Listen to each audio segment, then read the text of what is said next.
कृपया सब्सक्राइब करें हमारे चैनल को और प्रेस करें बेल आइकन को, जिससे आपको आने वाले वीडियो की नोटिफिकेशन मिलती रहेगी।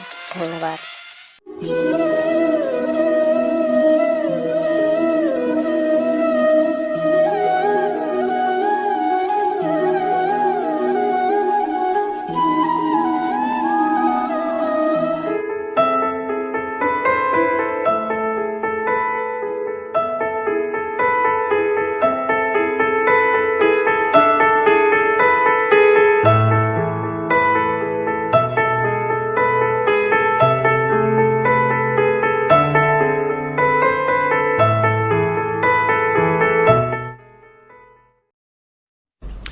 तो इस प्रकार हम परमात्मा की तलाश करते हैं और भगवान की जब तक हम मर्यादा में रहेंगे तब तक काल का कोई भी दाव नहीं लग पाएगा। हम काल को चांस दे देते हैं मर्यादा भंग करके।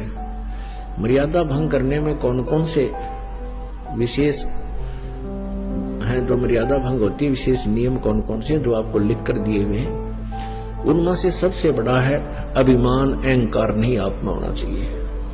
क्योंकि परमात्मा ने बताया है कि मेरी भक्ति तुम्हारे अंदर तब तक रहेगी जब तक तुम ऐसे रहोगे। कैसे? परमेश्वर ने खुद बोला है, कबीर कुत्ता हूं गुरुदेव का, कुत्ता हूं दरबार का, मोतिया मेरा नाम, और गले प्रेम की रस्सी रसरी जेवड़ी, जहां खेचो वहां जाऊं मैं। यानी अपने परमात्मा गुरुदेव में आपका इतना लगाव बने, इतनी श्रद्धा बने और ऐसा भाव बने जैसा मालिक ने बताया कि ऐसा करो, कुत्ता तेरे दरबार का। जैसे आप यहाँ आते हो सत्संग में, यहाँ अभिमान नहीं करना चाहिए। पुण्यात्माओं, ये बातें हम रोज रोज बताते हैं, लेकिन श्रोताओं बदलते रहते हैं। हम फिर रोजाना इन बातों को रिपीट न कर पाने से तो कुछ एक को ना समझ में आती, तो रह रहकर हम बताते रहते हैं और उसको ध्यान दिया करो इन बातों पर। परमात्मा कहते हैं ऐसे रहो यहाँ पर सच्चे दरबार में, क्योंकि यहाँ रिहर्सल करनी है हमने भगवान के पास जाने की। और जब परमात्मा आपके सामने होगा, पहले इस दास के रूप में होगा और वहां आपकी परीक्षा होगी। जो जैसा भी यहाँ जिसने रिहर्सल में अपने आप को ढाल दिया है, जैसा जिसने मोल्ड किया है, उसका वैसा ही स्वभाव होगा जब यहाँ से जाओगे। तो जहाज में बैठाने से पहले वहां ये दास के रूप में परमात्मा विद्यमान होंगे और आप जी का फिर वहां जैसा भी स्वभाव होगा, जैसा भी आपने यहाँ बर्ताव किया होगा, जैसे ही अंदर में सोच इस दास के प्रति होगी, आपकी वैसी ही रहेगी वहां भी। तो वहां तो आपके माथे पे जैसे कंप्यूटर में आ जाएगा ना, अपने आप यहाँ लिखा पाओगा रिजेक्टेड, रिजेक्टेड या एक्सेप्टेड, बस इतनी बात मिलेगी। तो उस वहां रिजेक्ट होने से पहले हम यहां सुधार करें। क्या बताते हैं कि जैसे कुत्ता हूं गुरुदेव का और मोतिया मेरा नाम, गले प्रेम की रस्सी जहां खेचो आ जाना। क्योंकि हे परमात्मा कहते हैं कि गुरु जी तुम ना भूलियो चाहे लाख लोग मिल जा, और हम जैसे तो तुमको बहुत हैं पर हम तुमसे हमको ना। आपको तो लाखों भक्त आपके हैं हमारे जैसे, लेकिन आप जैसा हमें नहीं और मिल सकता। क्योंकि इस ज्ञान से आप इतने क्लियर हो जाओगे कि इस पृथ्वी पर इस दास के अतिरिक्त आपको संत दिखाई नहीं देगा। और वो होगा इस ज्ञान से प्रमाणों के सामने। फिर क्या बताते हैं कि तो करो तो आऊं बाहुडू। जैसे कुत्ते को की एक भाषा है, तो नो करते ही कुत्ता भाग्य आया करे, पालतू कुत्ता या जैसा भी। और फिर कहते हैं उसको कहना चल दूर दूर वहां बैठ, तो कुत्ते को जैसे बोला करते हैं, कहते फिर दूर दूर करो तो जाऊं, और जो राखो तो ही रहूं, और जो देवो सो खाओ। यानी परमात्मा कितना अनमोल उदाहरण में दे रहे हैं, हम इसको कितना ढाल पा रहे हैं यहाँ आकर। कुत्ता हूं गुरुदेव का और मोतिया मेरा नाम, गले प्रेम की रस्सी जहां खेचो वहां जाऊं मैं, जहां तुम जाओगे वहीं जाना पड़ेगा। और तो करो तो बाज्या आऊं, यानी किसी को बुलाते हैं कि गुरुजी याद कर रहे हैं, कहते दौड़ा आऊं, और कोई जब न के जाओ वहां बाहर बैठ जा भाई, तो तुरंत चला जाऊं। कहते तो करो तो बावड़ूं और दूर दूर करो तो जाऊं, और जो राखो तो ही रहूं, जो देव सो खाऊं। तो एक न्यारी आनंद आएगा आपको जब आप इस, देखो अभिमान आप कितना कर लोगे।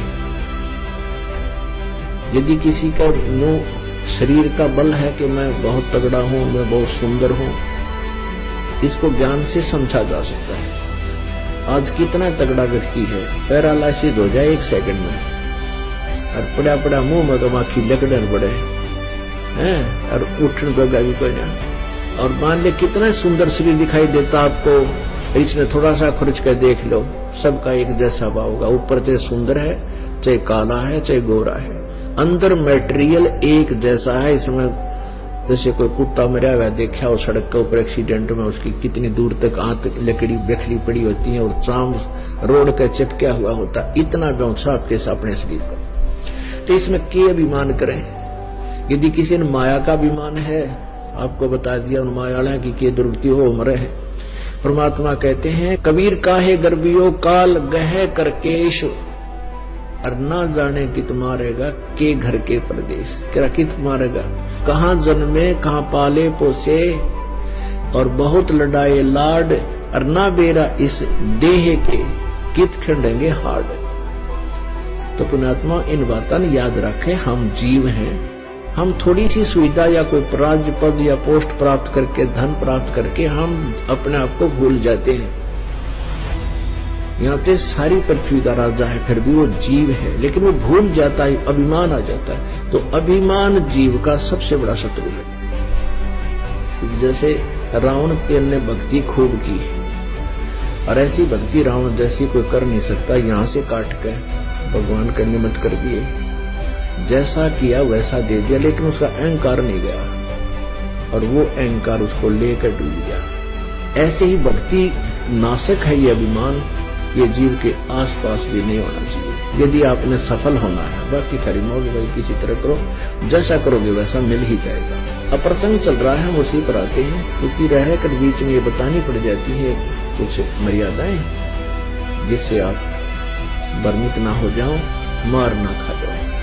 तो इन बातों को बहुत ध्यान से आपने स्वीकार करना है कि न तो यहाँ सत्संग में आवे, बहुत आधीनी से आवे। जैसे कबीर साहब कहते हैं, संत मिलन को चालियो तज माया अभिमाने, जो जो कदम आगे रखे है एक एक यज्ञ समान, सो यज्ञ समान।